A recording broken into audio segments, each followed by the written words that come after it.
I want to explain some logic because if you can get this logic down, it'll free you from this rule orientation and move you to principles because you'll understand better how life works, how reality works. Okay, so we're going to think for a moment. So what I'm going to talk about is systems thinking, the way to think a little better, a little more broadly in terms of systems. But to do that, I want to start with a first principle, which is when things are caused. Okay, so there's some principles, law of non-contradiction and sufficiency, et cetera. So when things are caused, they're caused for a reason. Okay, so nothing in the universe is not caused, except God, we'll say, and he's the uncaused causer, but everything else has a cause. The problem is we get narrow in our thinking and we think that what causes something uh, is by itself the cause. So they call it single point causality. Like if if they if they complete the math book, they'll know math. It's that kind of thinking that there's a causal relationship. And what I'm going to try to share with you is that's not really complete because any cause, anything that happens in the world, and we're talking about your kids being educated and your home being sane, and you live into a ripe old age and seeing zillions of progeny that are changing the world for, the glory of God. So all that in place, what you want to understand is that there are multiple things that go into anything being caused. So there's not like the way they say it, root causes. That's not a thing. There's not single point causality. I usually try to explain this to people by saying, what's the root cause of rain? And there's not a root cause. You have to have moisture and heat, pressure. It's the combination of elements. Well, for you to have a successful homeschool, it's going to be a combination of elements. But there's a way to think about it, and in causality, it gets down to this. This isn't going to go much longer, so hang in there. So, in causality, for something to cause something, it's got to be both necessary and sufficient. So, necessary and sufficient. Get my finger straight. In other words, a thing that's in there, it has to be necessary, and it by itself needs to be sufficient. So let's say you want good, let's just say good green beans, okay? And what goes into good green beans is green beans and then some kind of seasoning. So if it's a can, it'd be like salt. And I don't know if you've done this, but if you don't have salt, like in your V8 or in green beans or in certain, what else is out there? Nasty. Yeah, Probably a lot of they're things. nasty if you have, a Western tongue and you're used to some salt in things. It's just, it's noticeably bad. It's not what you want, the experience of green beans. Some people add bacon drizzles and stuff like that. So, but the plainness of them, it's okay, but it's not like, there are certain vegetables that are a bit bland and there's some that, spring with flavor. But I'm using this example because salt, I would say, is necessary for good green beans, some measure of salt. But salt is not sufficient. You can't just use salt and make green beans. It doesn't work that way. And most things are like that. There's a combination of things that make things happen. So we're going to think about your homeschool. And what we tend to do is we know there's certain things are necessary. So it's necessary for your child to learn to read. It's necessary for your child to learn math. It's necessary, in my way of thinking, that your child learn to write, some level of penmanship, but more importantly, being able to put words on paper. Typing discussion's its own thing. But it's these things are necessary, these kind of skills that are in play. And what happens is when we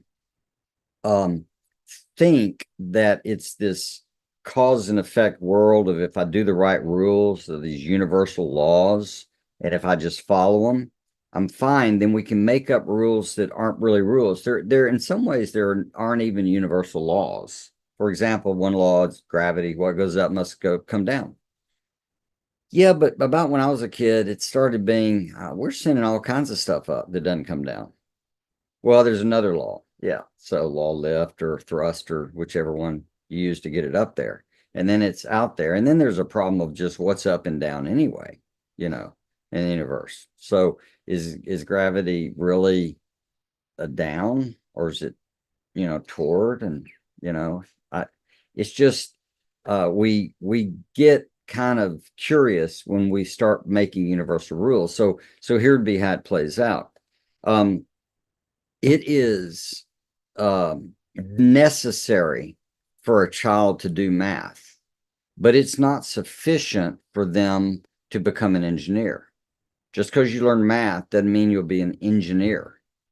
But unless you learn math, you can't be an engineer. So math is necessary, but it by itself is not sufficient to make you an engineer. In fact, if you know how to do math, let's say if this is possible, but you can't read, going to be hard to go into engineering. So it's necessary, but it's not sufficient. And we can do it with all these subjects. It's necessary to learn phonics, but learning phonics doesn't mean you read, or even just reading doesn't mean you actually understand the reading. If the outcome is to comprehend, people can read over words. They do it all the time and don't have a clue what they just read. So these things are necessary, but they're not sufficient to cause it. And if we don't understand that, here's what we do. We either can think, well, it doesn't matter. They'll absorb it somehow, you know. So now it's not necessary to teach them or have them do math or work. It's not necessary. So I'm saying it is necessary. So there's one side. The other is you have what you've defined as necessary turns out to be to complete the book. So, like if you complete your math, then you'll know math. Yeah, that's not actually necessarily true. This is what school systems do. They think, whoa, if we graduate them, they get out a degree. Hey, I graduated high school. Yeah, but do you know? I mean, what percentage of kids in high school are somewhere like, is it Baltimore or somewhere? I don't mean to diminish Baltimore, may not have been there, but I mean, it was, I think over 50% couldn't read. Their proficiency level was like third grade or something like that. So you can have a problem in the way you think about cause and effect because you don't understand or you're not tuning in to the reality of what it takes to get to the end result. So blah, blah, blah, blah. Okay, I said a whole bunch of stuff there, but here's what I want to get to. The way you want to think with your kids is not in those rules, but in principles. So, in principle, we like kids to learn math and writing and reading. The math teaches them problem solving, logic, absolutes type stuff, and wires together thinking in a certain way. So you can kind of think.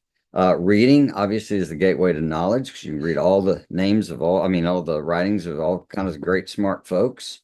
And writing in particular is helpful because in combination, it's really training your child in communication, and it's also training communication, and writing is also actually generating clearer thinking. So, and by and large, the way I understand it, if you can't say it, you don't know it. So when you can articulate something as you articulate on paper, you can look at it and go, that doesn't make sense. And then you can adjust it and think it through some more. So these are skills to develop, but the way they're developed is by a principle, not a law. So it's not like if they do the math, they'll turn out mathematicians. If they do the writing, they'll be great writers. It's not that. It's actually more of a principle. The Bible talk about you reap as you sow. That's a pretty good description. So what you're really trying to understand is how do we help our child by continuing to sow a little more and then a little more and then a little more with a clear idea of kind of what kind of harvest we're hoping for. Because you're going to need to sow the right kind of seed. You're not going to get wheat from sowing sesame seeds. That's not a wheat, is it? It's just not going to happen. It doesn't work that way. So it's education is a skill, key principle or key mindset, and then you want to reap as you sow. And this is still about necessities. So let's think about math. Here's where I hope it gets practical, and or it's fixing to get practical because Jody's going to say something. But um, in math, if you have a child and you think it's to get through the book or get through the lesson, then you can make that the issue. You won't do your math. And so then you can be in a battle, however long it takes, get the math done.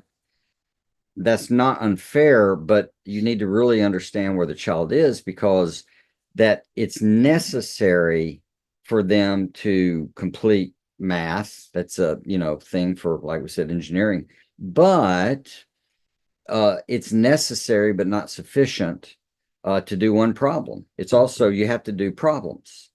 But in the principle of reaping and sowing, we're not trying to get them through the book. We're trying to get the book through them. And the way we're going to do that is help them master a problem and then another problem. And those problems are going to be a way of doing problems. So a certain kind of problem they mastered. And then that builds a foundation, kind of reaping a harvest of being able to do other problems. So a lot of the approach with your kids has to do with, where are they now and how do I get them to grow a little more? How do I sow into their life? So it's about, I've said this a zillion times. If a kid actually mastered a problem a day in math, I'm semi-happy. I mean, if they can do a lot more, not so much, but I know how this works. If they can really get down a certain kind of problem and know how to solve it, that becomes a foundation to grow more, more seed. So you put seed or more crops. So you're wanting to think about it in this way. So if you get them to write some, that's good. More is better. What level of writing are they at? Reading, how well do they read? Yeah, they know phonics, great. You have them read out loud. How's their comprehension? Do you give them feedback? Are they really understanding what's going on? It may be a certain level of book. If they're at a level of this kind of book, the 5 peppers, they're just at the 5, isn't that right? Yeah, 5 pepper level. And later, if they want to read they can get to another level, whether it's Shakespearean plays or uh, Newton's Principia, if you want to do physics. Whatever these things are, you're still just in a progression of, you want to understand where your child is and get them somewhere. I know a kid, I just saw him recently. He's grown, doing great, designs. I forget what all he designs. Is it robots? No, like tools and things. Yeah, he like, designs tools. So a lot of math. But when they came to us, he was flunking his math in a co-op, etc. And I went through to find out where he was at.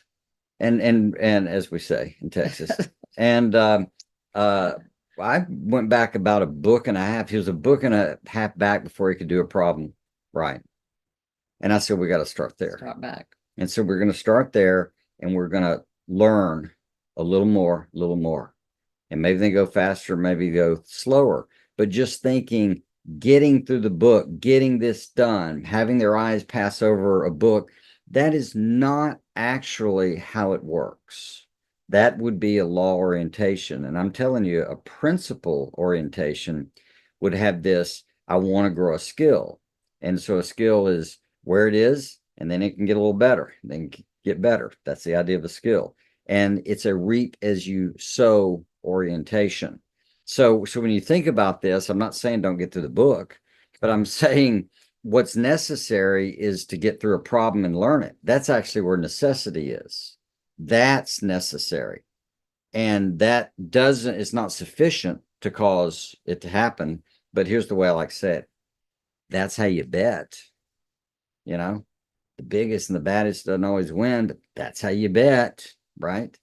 I'd bet if they master a problem and another one and another one, I bet they're going to learn math. I bet if they learn to write a sentence and another one and some creative stuff, and then they write more and more, I bet they're going to turn out to be pretty good communicators and thinkers. I bet. And I bet if they can read and then articulate to you what they understand, 5 peppers and up, I bet that's the way you bet. They're going to do they're going to do well. It's not guaranteed, and it's not controlling that their eyes went over a book, but you're trying to grow them, reap as you sow. All right, I'm through talking. It's good. No, that's very good. You're just saying that because you have to live with me. That is true, and we're in front of other people. Gosh. It's just electrons. Relax. No, one thing I was thinking about as a mom of homeschooling when we were homeschooling 5, you can get to where you're just like, okay, we've got it on the chart. I see where you are in math. I see you did your reading. It's just kind of like keeping the charts. And I was thinking, you know what?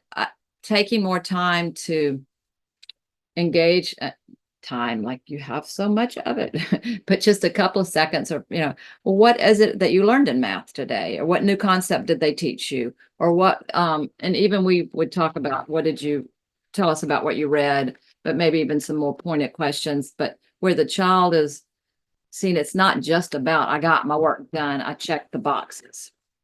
That's just a subtle way of, it's not just about check the box that you did your assignments, but taking a few minutes to engage in what they, because we do want them to be self-learners. We do want them to take ownership of this. Well, and something, I mean, Judy made me think of right then, and you can back this up. We also, this allows for some flexibility with the kids. So some of them needed more help with certain subjects, right?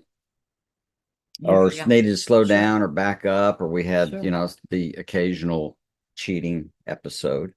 And so we had to back up on material. And some of them, some of them were not, let's say, as good at their math. So that hindered the physics, etc. And looking at it and their career goals, etc., we didn't do in the Robinson curriculum finish calculus. We got them to master their math up to algebra 2 at least. At least algebra 2, maybe the next. And then actually substituted some survey books on physics that taught the principles enough. No, this one in particular I'm thinking of did not turn out to be an engineer STEM student, but turns out to be very successful at what they do. So it's great, but it's a different field and orientation, but we still wanted enough of an understanding of physics and how things bump into each other and cause things to happen. Enough understanding of chemistry. Some of that because of high school requirements, but with us, we're trying to build from where they are to getting to more. We're not at a standard of saying you've got to be the same as your brothers and sisters. We want you to get from where you are to high as we can get you. And so we're sowing in your life in that way.